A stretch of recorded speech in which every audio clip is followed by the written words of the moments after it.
অভিনেতা মুস্তাফিজুর নূর ইমরান পরিচালিত, মৌসুমী হামিদ অভিনীত চরকির নতুন ওয়েব সিরিজ জিনের বাচ্চার রিভিউ করব আজকের এই ভিডিওতে।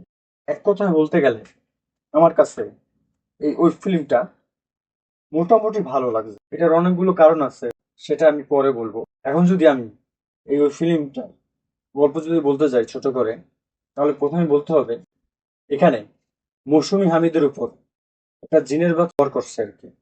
এখন মৌসুমী হামিদের উপর এই জিনের বাচ্চা কেন ভর করছে, কি কারণে ভর করছে, এবং এর ফলে তার শ্বশুরবাড়ির সাথে তার কি কি সমস্যা হয়। এই জিনের বাচ্চা মৌসুমী হামিদের উপর ভর করার ফলে তার কি কি হয়, এবং শেষে এই জিনের বাচ্চা কি আদৌ মৌসুমী হামিদের কাছ থেকে চলে যায় নাকি থাকে, এটা জানতে হলে আপনাদেরকে দেখতে হবে জিনের বাচ্চার ওই ফিল্মটা। এখন যদি এই ওয়েব ফিল্মটার ভালো দিক এবং খারাপ দিক নিয়ে বলতে চাই, তাহলে প্রথমে বলতে হবে এই ওয়েব ফিল্মটার ভালো দিকগুলো। আমি প্রথমেই বলতে চাই এই ওয়েব ফিল্মটার পরিচালক মুস্তাফিজুর নূর ইমরান।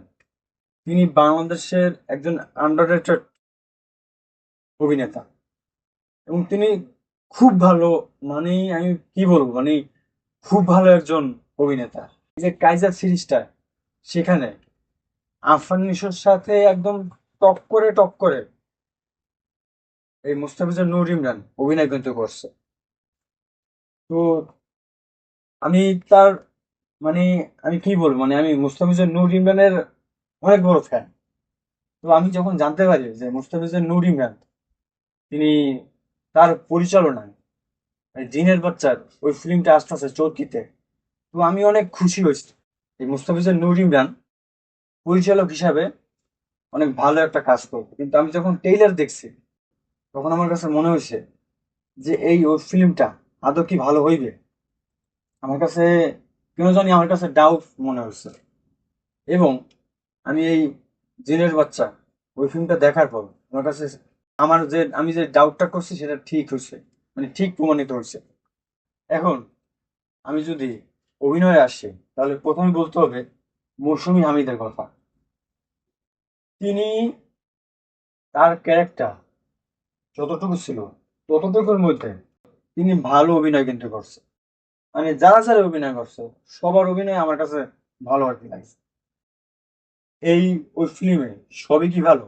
না, অনেক খারাপ দিক আছে। আমি খারাপ দিকগুলো নিয়ে একটা একটা করে বলবো। এবার যদি আমি এই ওই ফিল্মের খারাপ দিকগুলো নিয়ে আসি, তাহলে প্রথমেই বলতে হবে এটার স্ক্রিন প্লে খুবই দুর্বল।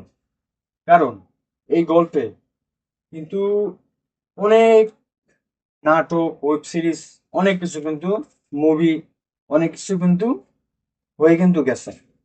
এই টপিকটা কিন্তু নতুন না, টপিকটা পুরান। কিন্তু পুরান টপিক, তাতে কিন্তু কোনো কোনো সমস্যা নেই।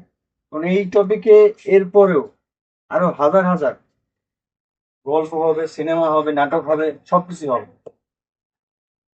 কিন্তু এখানে সমস্যা হয়ে গেছে এই গল্পের স্ক্রিন প্লেতে। আমার কাছে চোরকে ইদানিং যাবৎ এই সমস্যা আমি দেখতে আর কি পাচ্ছি। আমার চরকির সাবস্ক্রিপশন নেওয়ার কি আছে, আমি প্রতি মাসেই আমি সাবস্ক্রিপশন আমি নেই, এবং আমি মনে করি যে চরকি হয়তো বা এই মাসে একটা ভালো সিরিজ বানাবে, এই মাসে একটা ভালো মুভি বানাবে, বা এই মাসে একটা ভালো একটা কাজ করবে। কিন্তু ভালো কাজ তো দূরের কথা, এই প্রায় ৮-৯ মাসের মধ্যে চরকি আমার মনে হয় সম্ভবত ৫ থেকে ৬টা সম্ভবত কাজ মনে হয় তারা বানাইছে। এর মধ্যে শুধুমাত্র একটা কাজ হচ্ছে ওয়েব সিরিজ, সেটা হচ্ছে আপনার আটকা।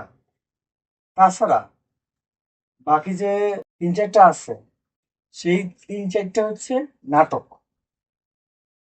এখন আমি প্রতি মাসে এতগুলো টাকা যে দেই, আমি তো নাটক দেখার জন্য দেই না। তাই না? আমি চরকিকে যে প্রতি মাসে টাকাগুলো দেই সেটা তো নাটক দেখার জন্য না। তারা সিরিজ না বানাইয়া তারা নাটক বানায়। আর সেই নাটকগুলাও মানে কি আর কি বলবো, মানে আমি ফালতু বলবো না, কারণ সম্ভবত একটা আমার কাছে ভালো আর কি লাগছে।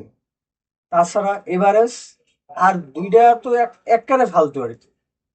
যেরকম এই ভ্যালেন্টাইন্স ডেতে তারা সম্ভবত টিফিন বক্স একটা নাটক তারা ছাড়ছে। তো এটা আমি মোটামুটি একটা, কিন্তু এই ধরনের কন্টেন্ট তো আমি ইউটিউবে তো ফ্রি আমি পাইতেছি। তাহলে আমি টাকা দিয়ে কেন আমি দেখতে আমি যাব? আমি চরকিকে কেন আমি টাকা দিয়ে দেখতে আর কি যাব? যাই হোক, এই ফেব্রুয়ারি মাসে শেষ আমি চরকি সাবস্ক্রিপশন আমি আর কি নিছি। এরপরে আমি চরকির আর সাবস্ক্রিপশন আমি আর নেব না। আমি বুঝে গেছি যে চরকি শেষ, চরকির শেষ। চরকি আর ভালো সিরিজ বানাবে না, আর বানাইতে পারবেও না।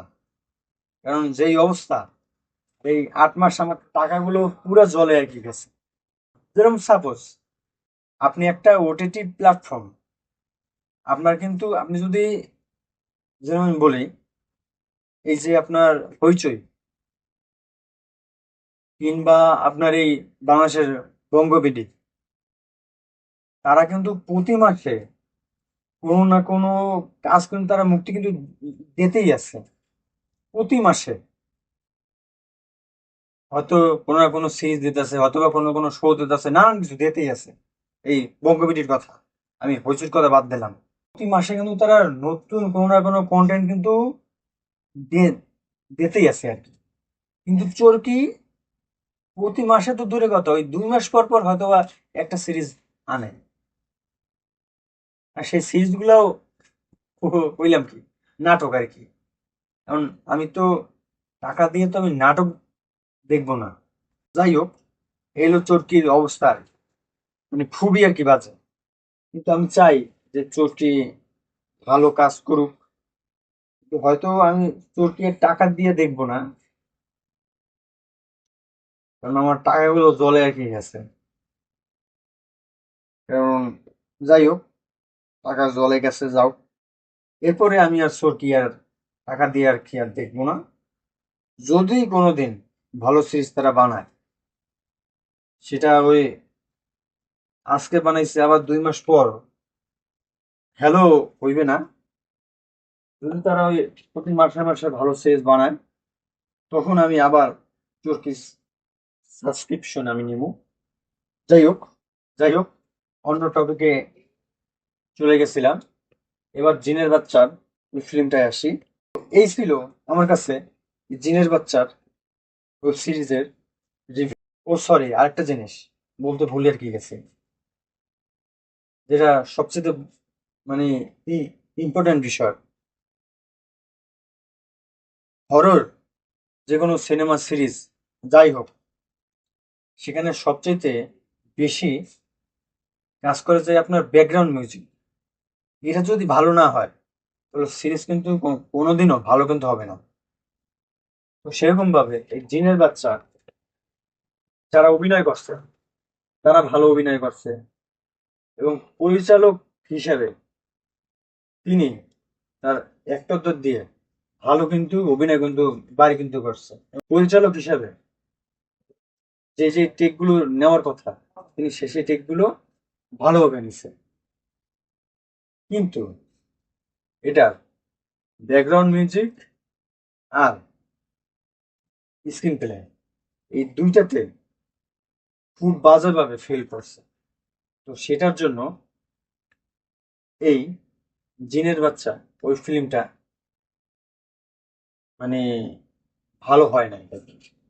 এই ছিল আমার কাছে জিনের বাচ্চার ওয়েব সিরিজের রিভিউ। আপনারা যদি এই জিনের বাচ্চা ওয়েব ফিল্মটা দেখে থাকেন, তাহলে আপনাদের মতামত কমেন্টে জানান। আর এরকম আরো রিভিউ পেতে হলে সিনেমার খোরাকের সঙ্গে থাকুন।